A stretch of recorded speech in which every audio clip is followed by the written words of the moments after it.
Hello world historians, welcome to Module 3, comparing world empires. And today we're looking at the Mauryan Empire, which if you've been watching these videos in order, you'll be familiar with from Michael Wood's excellent story of India. Now this was the first true empire of India.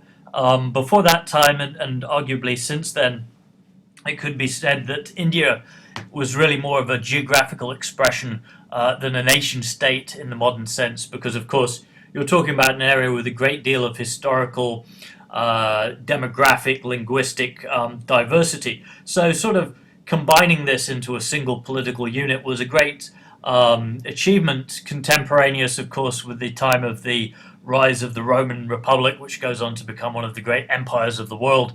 And to some extent, we could argue as well that Chandragupta was perhaps influenced by his legendary encounter with Alexander the Great, who conquered into this region, who may have reached as far as the limits of the Ganges River. So in this module, we're also going to be talking about the Axial Age, as it's sometimes referred to by world historians, this period from around 800 to 200 BCE, where you have all this development of ideas, the power of ideology, religious worldviews developing, a shift from, in many cases, polytheistic to monotheistic, or religious systems which emphasize single gods, such as the Hebrew tradition of Judaism.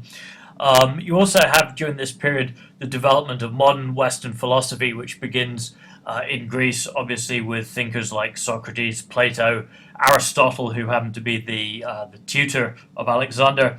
And in India, you have the development of some very interesting religious movements out of Hinduism. You have the development of Buddhism. But as well as this, you have the religion of Jainism, which the textbook talks about briefly.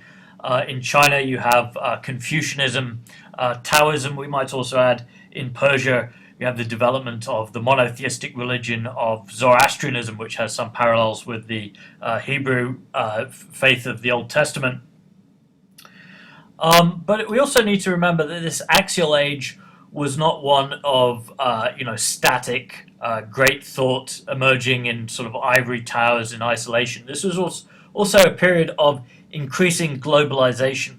And to some extent, we can look at the spread of Buddhism and the spread of Christianity, and this map is actually taken from Strayer's resources in the textbook, and say that this is connected to the spread of commerce and other forms of human interaction. So again, this is going back to the theme of comparing world civilizations and how they interact.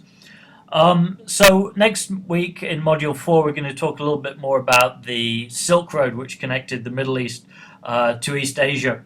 But also this spread of ideas was embedded or encoded in the spread of languages.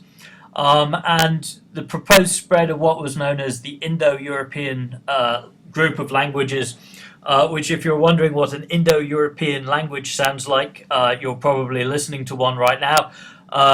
The body of languages that are believed to have developed from a single common ancestor, probably in the region of modern-day Turkey or the sort of Central Asia, and have spread both east and west from around 4000 BCE, which is when you get the oldest recorded language, Sanskrit, developing into modern-day Indian. You have the Persian language, which is very closely related to some modern European languages, and spreading all the way into Europe, where it develops, of course, into the Celtic language, the Romance languages that develop from Latin. So this idea of migrations as having a very powerful impact on the spread of culture, I think, is something that we have to take seriously. This illustration here, for example, shows two pieces of religious art from around the same time, but from very different regions of the world. One is the Gundestrup cauldron, which is from Western Europe. This is a Celtic design showing a kind of wild man with antlers growing out of his head. And compare it to the figure of Shiva, or the Lord of Cattle, this Hindu deity from Harappan society in India around the same time. And you can see some remarkable similarities which suggest some sort of common ancestry going on there.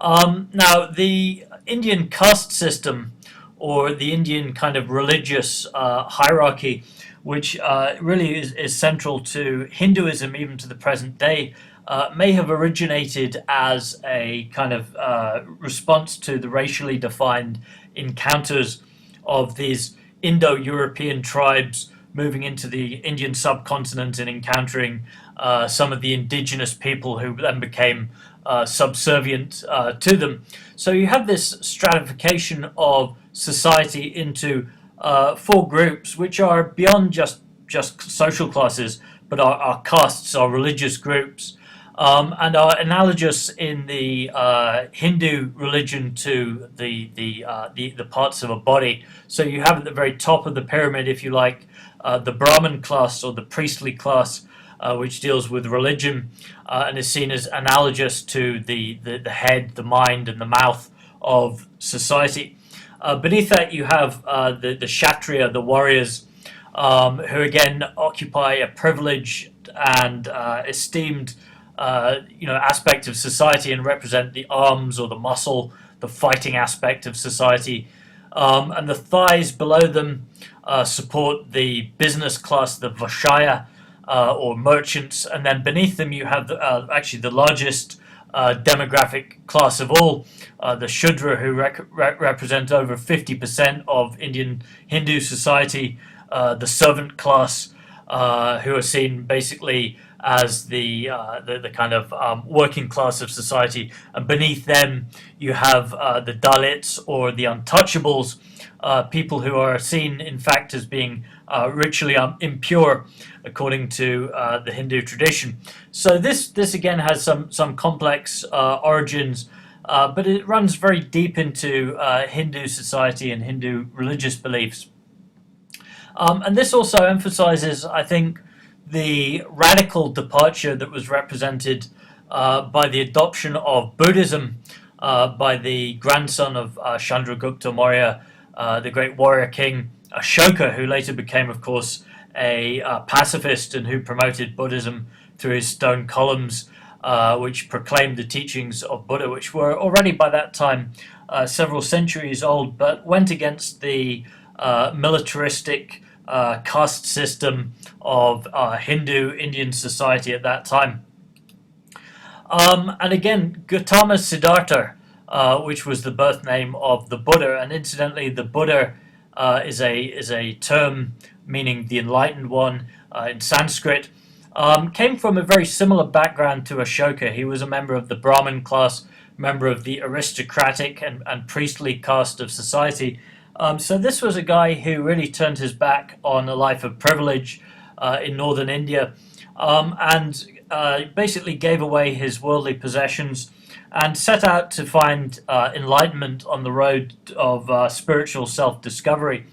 And in doing so, he abandoned his wealth, his privilege, his upbringing. You can imagine his parents would have been less than thrilled by this decision, and sets out to meditate, to practice asceticism, or fasting, denial of the body. According to some legends, he lived on a grain of rice a day for several months, which seems a little bit hard to believe.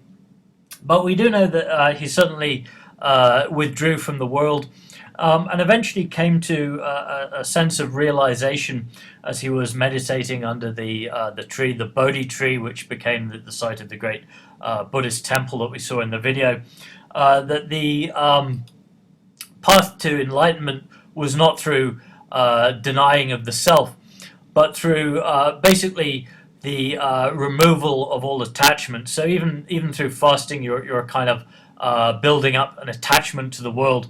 And so he believes that there are there's this path to enlightenment which can be achieved through this teaching system, which he sets out as the Four Noble Truths, which is basically that suffering is an inherent part of existence, our desire to cling on to worldly comfort, the idea that all trouble begins with, all misfortune begins with fortune, or attachment to worldly things, that we can attain, a kind of transcendence over the material world by following this eightfold path, which is a prescribed code of ethical behavior, right understanding, right thought, speech, action, livelihood, effort, mindfulness, and concentration. Now, of course, this emphasis on ethical behavior, universal moral values, also has a counterpart in terms of the emphasis on non-violence, which we see in the religious edicts of Ashoka, and on the emphasis on meditation, which finds its counterpart in the Chinese mystical traditions of Taoism, which explains why Buddhism became very transferable along the Silk Road and through cultural contact and exchange.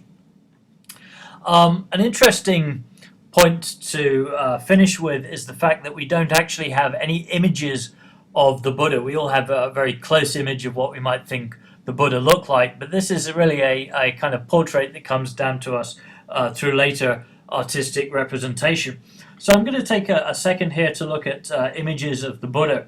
And if you want to explore this further, there is a very nice section in Strayer's textbook, the end of chapter 4, considering the evidence, where it looks at images of the Buddha.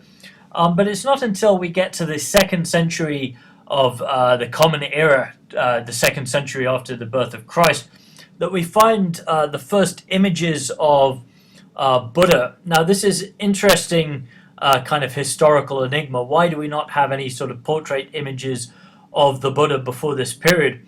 And the answer may lay in some cultural reasons similar to the Islamic taboo on representations of the human form, the idea that it was somehow sacrilegious to represent the figure of the Buddha in idolatrous form.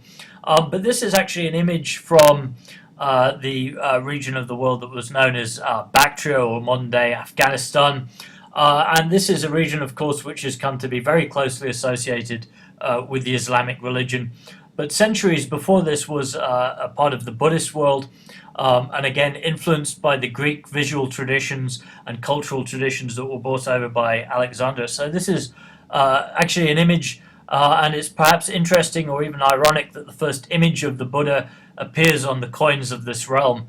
And you can see the word Buddha inscribed, and if you look at this inscription here, you can see it's actually inscribed in the Greek language. Now, this is centuries after the departure of Alexander and his military forces, and on the obverse side of the coin you can see the depiction of the local ruler depicted in the tribal customs of the time, wearing the beard, and the ancestor of today's shalwar kameez, or the sort of Central Asian style of men's dress. But you can also see the influence of Greek or Hellenistic art in this particular depiction. And this is just one of many ways in which the Buddha image is shown in very diverse cultural settings. Some of the other images that we have here from the same region, you can see these images of some of the largest Buddha statues anywhere in the world from Afghanistan. This particular image was of a stone statue destroyed by the Taliban, actually in protest against the perceived idolatry of this image. You can see it was actually dynamited, but this was originally cut out of the side of a mountain. This is a sort of ancient precursor of Mount Rushmore, but with a much more serious, I think, religious message. And you can see here as well the images of the robe, the drapery, which is very much in the kind of Greek style, going back to classical Greek civilization of the ancient world. And we can see all sorts of different traditions of visual depiction of the Buddhism. This one here, again, showing the Hellenistic influence. Some influences here more Indian in origin, but the emphasis on the ascetic tradition, Buddha starving himself to a statue, and perhaps more cheerful image to end with, the image of the laughing Buddha, the Chinese matriarch Buddha, perhaps familiar to us from the imagery that